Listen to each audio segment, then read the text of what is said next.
Herr Präsident!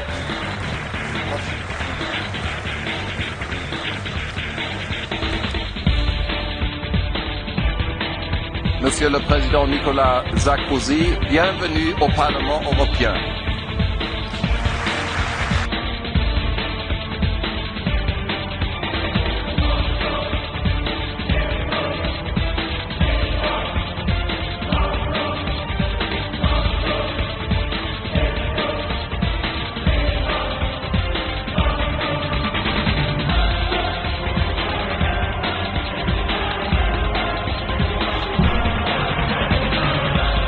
Monsieur le Président Watson, sans rancune, quelles sont, Messieurs les Présidents, nos priorités?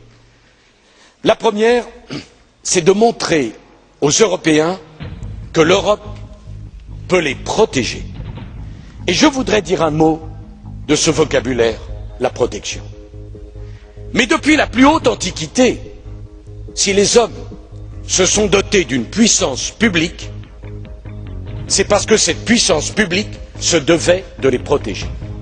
Monsieur le Président du Parlement européen, l'Europe doit protéger sans être protectionniste. Mr Sarkozy, you're a very good orator, but I'm not so sure you're that good a listener. This presidency programme that you've unveiled this morning shows that you want a European Union that controls literally every single aspect of our lives, everything from a common immigration policy through to how we run our hospitals and our football clubs. I also took it from your comments that you want us to be very isolated from the rest of the world, that if people haven't got the same standards as us, we're not going to trade with them. But worst of all, it's the sheer arrogance of saying that you know best when it comes to the European project. Moi-même, en tant que président de la République française, j'ai dû prendre mes responsabilités. La France a voté non en 2005. J'ai dit avant les élections que je n'organiserai pas de référendum en France. Je pense profondément que les questions institutionnelles, les règles de fonctionnement en Europe sont l'affaire des parlementaires plutôt que l'affaire du référendum. You're showing contempt not just for the Irish people, but for the very concept of democracy which you say you're a champion of.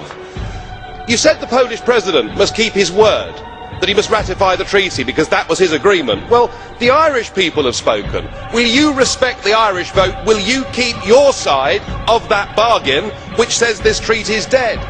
Nous avons maintenant le problème du non irlandais, et c'est certainement pas un Français qui peut porter un jugement sur le non irlandais alors qu'il y a eu avant un non hollandais et un non français.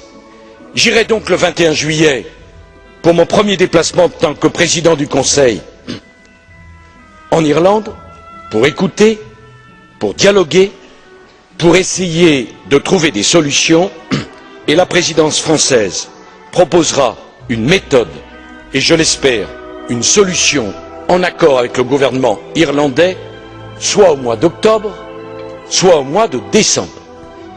Le problème est le suivant.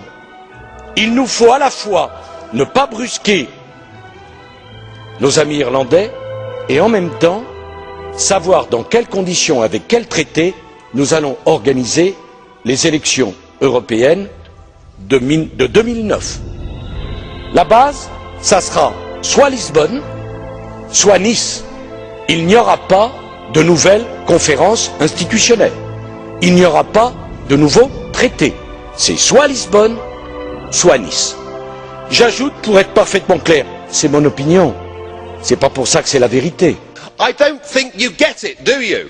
The peoples of Europe do not want deeper political integration. That's why in France they said no, and in Holland they said no, and in Ireland they said no, and if we had a vote in Britain, an overwhelming majority of us would have said no. What price democracy, Mr Sarkozy? You're going to Dublin on the 21st of July. Please do not try to do with them as you did in France and try and bypass a second referendum, try and get them to change the rules and to ratify this treaty through the back door. That would be showing utter contempt for democracy. Please don't do it.